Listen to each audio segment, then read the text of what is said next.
you need a mortgage, don't stress at all. Just tune right in and give these guys. Good morning, YouTube. Today is Friday, November 21st, last weekend before Turkey Day. What's going on, boys? Nothing much. Gonna grind out this last day of the month here. Aren't we all off next week for Thanksgiving? I don't think it's a whole week, is it? Depends how you book your calendar, I guess. Oh, okay. Well, yeah, it's very exciting. Great time of year. Holidays officially start. I can already feel it. It's going to be a good holiday season.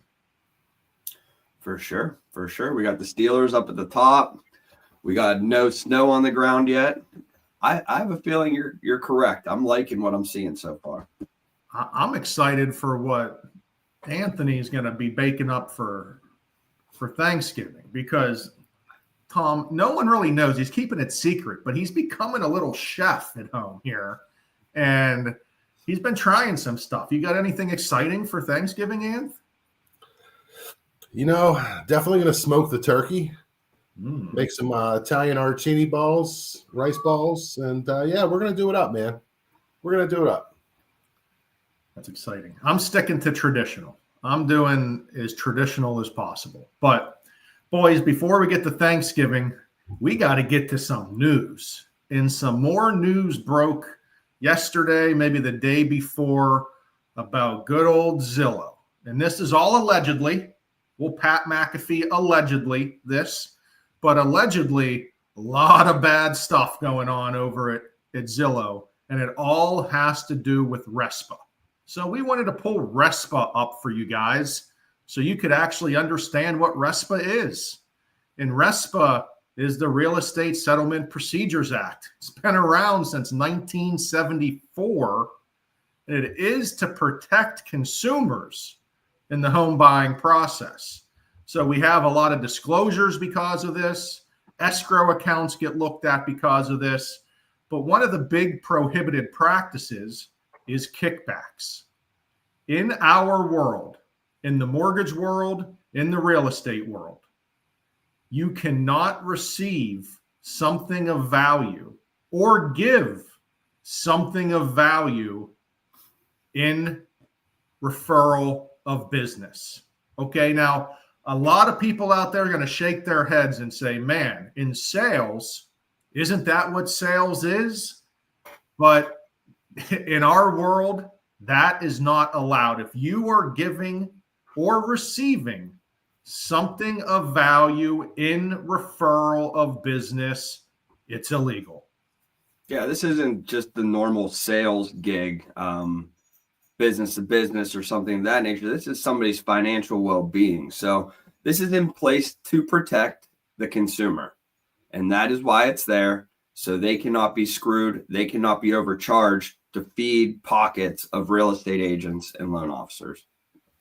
And Anth, we all know Zillow's the biggest boy on the block, but they've had this program for a long time where real estate agents paid to get on their website. And when you click the little button to say reach out to an agent, you're not receiving the listing agent of that house. You were receiving the agent that was giving the most business to Zillow Home Loans. And they weren't explaining that to buyers of why they were being sent to Zillow Home Loans. And Zillow Home Loans is very expensive. So there we go. As you can see, a agent is being put on Zillow. They're steering, allegedly, buyers to a more expensive company, and all of that is not allowed. Now, if there was more openness about it, maybe they would have been in a better spot right now. But another side of this, which is even crazier, we got the Italian guy at the top of the screen, Tom.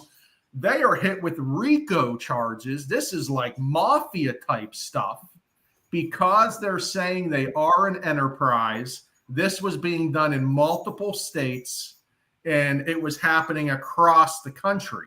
So that is like, holy crap. We went from a a RESPA violation to RICO charges. And we all know when lawyers get their teeth into something, they're going to find every angle they can to come after this. So it wouldn't surprise me personally. Zillow, brokerages, maybe some agents specifically, big teams out there could be. All I got to say, you can't be steering your client, the buyer, to a more expensive mortgage company to benefit yourself. If anyone can't see that that's wrong, you got to wake up. Yeah. And we all try to play by the rules. We play by the book because we want to do what's best for the customer. That's what helps us sleep at night, when the customer's happy, when the customer's getting a good deal and everything's closed on their house smooth and they get to move into the best new piece of property, hopefully best, but they're getting to move into that new piece of property and live their life. So we're looking out for the customer. We are, we don't want to take extra money for that. That's not our gig. That's not our drive.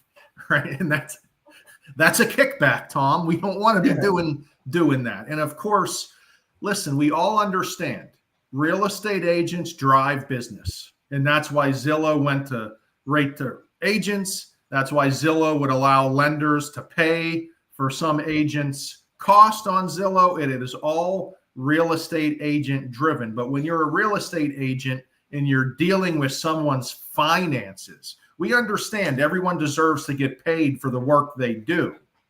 But when you're dealing with another person's finances and you're pushing them to a specific mortgage program or specific lender when you know that is not the cheapest option for them, that's a no-no. I'm sorry. You have a fiduciary clause being a real estate agent that, in my eyes, again, not a lawyer, only personal opinion, this is all allegedly, is wrong. And if you don't know that's the cheapest option, then maybe you should do a little homework and some research and talk to a loan officer on how to read a fee estimate, because we've gone over it many of times. So you can't play dumb. You know that's not the cheapest estimate. You cannot play dumb. Anthony, I'm pretty sure being dumb is not going to work when you get sued. You can't say, sorry, I'm just dumb. Yeah, I mean, I don't think you can use the phrase, I'm sorry, I didn't know I couldn't do that. In real estate, I mean, we all know government is not fast, but when they come, they come with the hammer, man. And they're going after a whole slew of people to get those fines. And Ant, the craziest part about this one, this is not a government lawsuit. This is why I feel this has more legs, because the government's always going to settle with you. If this was from the CFPB or whatever, they're just looking to settle. This is a private lawsuit that they just added to the charges. So listen, you got to let buyers have options. You can't be pushing them to a lender just because you're going to get something from that lender. That is illegal in the world of mortgages in real estate. So be cognizant of that. Understand that this is your buyer's biggest purchase of their life. There's life savings that they're putting into this. Any little bit that can be saved is huge to anyone. If you put yourself in those scenarios, $100 is a big deal when you're moving and you're grooving and you're buying and you're selling. There is a lot going on in that process. And we really want to get buyers into homes with the least amount out of pocket. Yeah. And I mean, we want them to feel special and make it all about them, not feel like they're getting ripped off. That's the last feeling that anybody wants to feel. Yes, exactly. So keep an eye out for this. This is an evolving situation. If you're an agent out there and you're a big Zillow agent, I would review how you're doing business to make sure that you're following the rules. And again, this is all allegedly. This is a work in progress. But when we see a big news story that updates a giant lawsuit like this, we got to talk about it. We got to get into it because we feel like it's a big deal. So if you need to get pre-approved this weekend, you don't have to head to Zillow to do it, you can give one of us a call. We're happy to get you pre-approved, and we'll see you guys over the weekend. Yeah, I was just wondering, who's the host if you're the co-host? We're thrice hosts. I should probably put a thrice host. All right, because you seem like the host to me, but it's okay. No. This is communism here on this podcast. We're all equal parts. Oh, you're not the communist leader? Nope. No. Okay. All right. Have a good weekend, boys. See you guys. Tom, Ryan, and Anthony